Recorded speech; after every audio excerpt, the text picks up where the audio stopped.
Pois bem, amado ouvinte, vamos agora meditar no texto que foi lido de Atos 4, certo?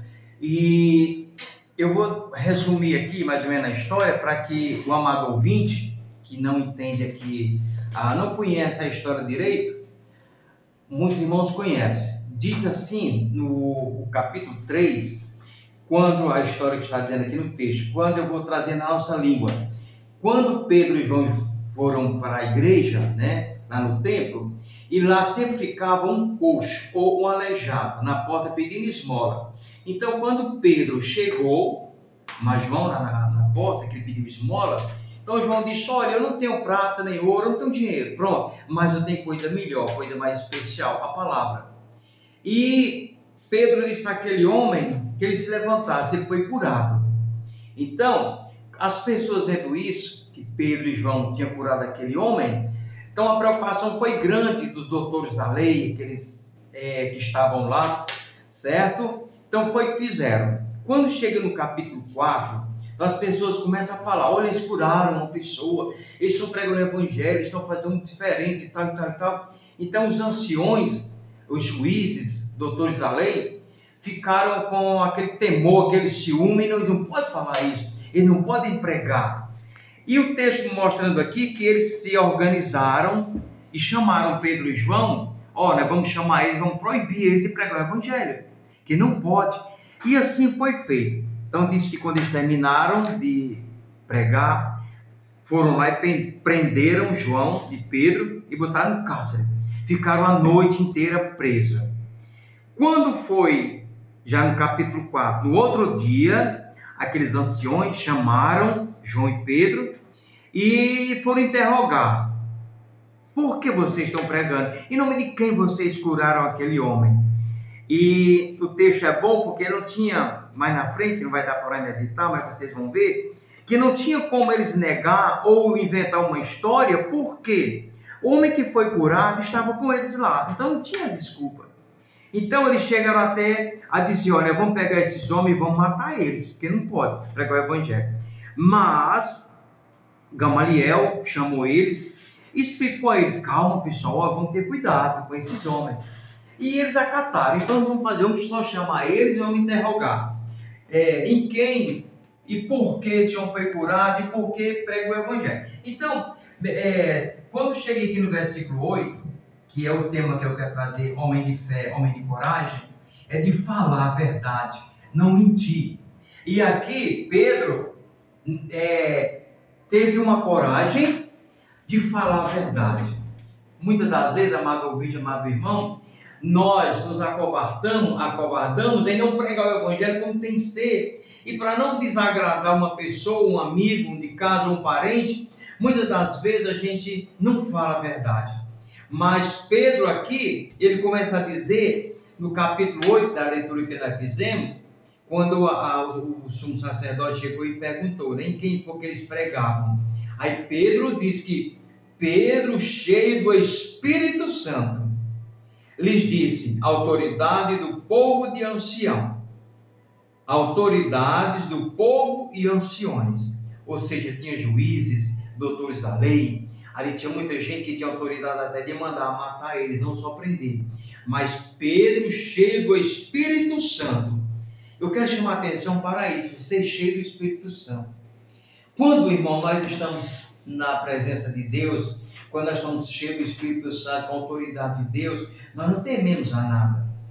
E muitas vezes acontece situação de custar até a nossa vida, mas não devemos temer. Foi o que aconteceu com Pedro. E Pedro, continuando, ele diz assim: visto que hoje somos interrogados a propósito do benefício feito a um homem enfermo e do modo em que foi curado, tomai conhecimento vós todos e todo o povo de Israel, que em nome de Jesus Cristo, o Nazareno, a quem vós crucificastes, a quem Deus ressuscitou dentre os mortos, sim, em nome de Jesus, sim, em seu nome, é que este está curado perante vós. Amado irmão, aqui, Pedro, cheio do Espírito Santo, como ele diz até no texto que diz que é a intrepidez de Pedro, né? Vendo como Pedro não teve medo de falar e chegou até a acusar eles. Nós curamos esse homem em nome de Jesus, porque esse mesmo que vocês crucificaram, que vocês mataram, que vocês perseguiram, esse foi curado em nome de Jesus. Então é interessante aqui que ele não temeu de falar que foi eles que mataram. E o interessante é que ele não tinha nenhuma desculpa, porque ele diz mesmo assim, que quem vos crucificaste, a quem Deus ressuscitou dentre os mortos, sim, em seu nome, é que este está curado perante vós. O homem estava lá no meio deles, e do texto a gente vê que sim. Então não tinha nenhuma desculpa de não temer de falar a verdade, e foi o que Pedro fez. E é interessante que aqui ele não perdeu a oportunidade de mostrar que Jesus Cristo era o único Salvador, que a salvação só estava em Cristo Jesus, que não havia outro mediador.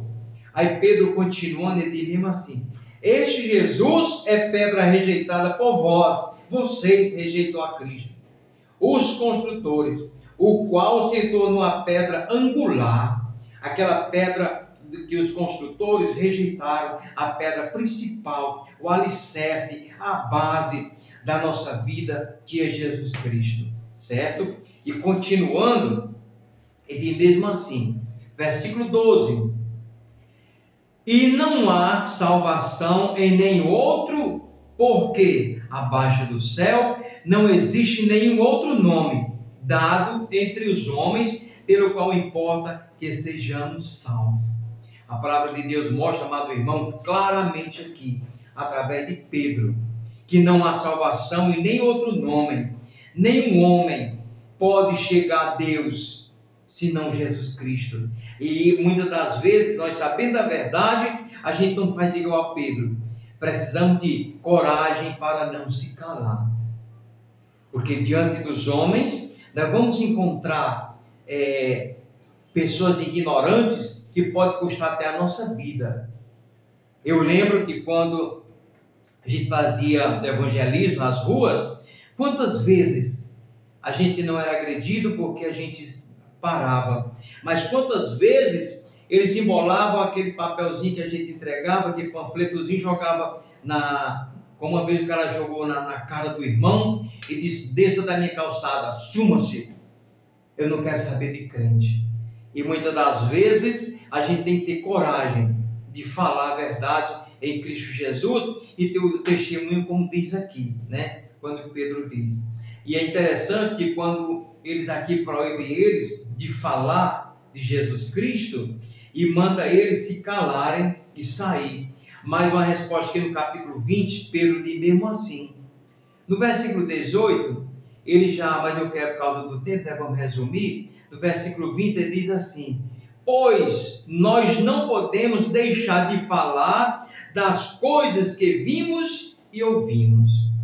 O servo de Deus, amado irmão, jamais pode se calar e falar do testemunho de Cristo, porque nós somos a sua testemunha, e a sua testemunha, ele fala a verdade, e a palavra de Deus é a verdade. Então quando ele diz aqui assim, pois não podemos deixar de falar, jamais, irmão, nós podemos deixar de falar da palavra do nosso Deus. E é interessante aqui, já no capítulo 5, eles não temem de falar. Então ele diz mesmo assim, o versículo 40, quando ele já tinha terminado de confessar, de falar tudo isso aqui, aí ele vai dizer assim: os anciões, chamando os apóstolos, olha só, meu amado irmão e amado ouvinte, como é maravilhoso pregar o evangelho, como é maravilhoso a gente chegar e falar do evangelho para pessoas que aceitam, pessoas que não são ignorantes.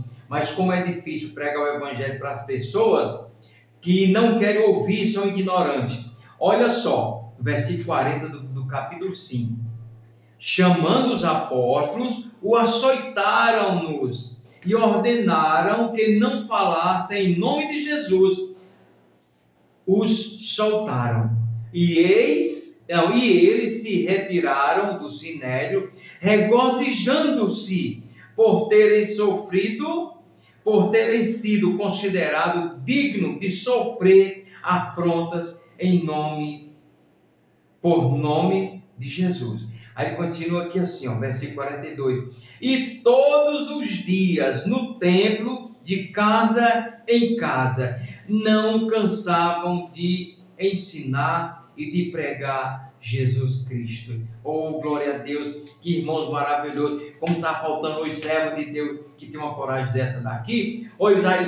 Eles açoitaram, fizeram de tudo, mas eles não foram chorar, se reclamar e dizer: eu não quero mais saber de ser crente não, desse jeito não dá certo. Mas aqueles que eles açoitaram, o que eles fizeram? Vão-se embora. Eles saíram alegres, felizes, cantando, por ter sofrido em nome de Jesus, por ter sofrido afronta por Jesus Cristo. Isso é ter coragem de não se calar. Outro assunto aqui que nós vamos ter no outro ponto, que eu só resumi os pontos, é coragem de sofrer pela palavra. João 15, João capítulo 15, diz mesmo assim. João 15, a partir do versículo, eu vou ler do 19. Se vós fosse do mundo, o mundo amaria o que era seu. Como todavia não sois do mundo, pelo contrário, dele vos escolhi, por isso o mundo vos odeia. Ó, amado ouvinte, assim Deus Jesus Cristo diz que assim como odiaram ele, vão odiar nós, que falam da palavra. Por isso que o mundo nos odeia, porque Deus tirou nós do mundo. Aí ele continua no versículo 20. Lembrai-vos da palavra que eu vos disse. Não é o servo maior do que o seu Senhor. Se me perseguiram a mim, também perseguirão a vós outros. Se guardarem a minha palavra, também guardarão a vossa. Tudo isso, porém, vos farão por causa do meu nome, porquanto não conhece aquele que me enviou. O mundo, amado irmão, não conhece Deus, o que enviou Jesus Cristo. Por isso, o mundo vos odeia, porque não conhece quem é Deus. A palavra de Deus diz, o próprio Jesus diz que as pessoas fazem errado, porque não conhecem as Escrituras. E a palavra de Deus diz que muitos só conhecem Ele de ouvir falar. Mas o que a gente vê aqui, que Jesus Cristo diz: olha, eu não falei para vocês que o servo não é maior que o seu Senhor? Se perseguiram a mim, vão perseguir a vocês também. E quando ele diz assim, se guardaram a minha palavra, também guardarão a vossa. Essa é a certeza que nós temos que ter. Nós guardamos a palavra. Tudo isso farão por causa do meu nome. Aqui, amado irmão, quando a palavra de Deus diz que sofrer pela palavra de Deus é uma coisa gloriosa, porque Cristo também sofreu. Cristo sofreu as consequências por divulgar o Evangelho. E vocês conhecem. Assim é nós que divulgamos o Evangelho hoje. Nós somos criticados, nós somos perturbados de todas as formas. Certo? E o outro ponto que eu quero trazer para nós hoje é a coragem de sofrer como cristão. 1 Pedro, capítulo 4, e o versículo 14. Aqui vem falando dentro do versículo 12. Mas eu vou chamar a atenção só para o versículo 14 a 16. Diz mesmo assim: se pelo nome de Cristo sois injuriados, bem-aventurados sois, porque sobre vós repousa o Espírito da glória de Deus. Não sofra, porém, nenhum de vós como assassino, ou ladrão, ou malfeitor, ou como quem se intromete em negócio de outrem. O versículo 16 eu quero chamar a atenção. Mas, se sofrer como cristão, não se envergonhe disso. Antes glorifique a Deus com este nome. Oh, glória a Deus. Amado ouvinte, amado irmão, se você está sofrendo por causa da palavra, não vá se sentir como uma pessoa que esteja um malfeitor, que esteja prejudicando uma pessoa, ou esteja falando da vida alheia. Não. Mas se sofrer como cristão, nós somos maravilhosamente abençoados por Deus, e como ele diz, que bem-aventurados sois. Mas se sofrer como cristão, dê glória por esse nome, seja feliz, seja como os apóstolos, saia dando risada, seja feliz. O apóstolo Paulo, quando estava preso lá no cárcere, no escuro e tudo, mas o texto diz que eles estavam o quê? Glorificando a Deus, estavam cantando. Quando veio aquele terremoto que abriu as cadeias, o cárcere ficou procurando ele, lá o que estava preso, né?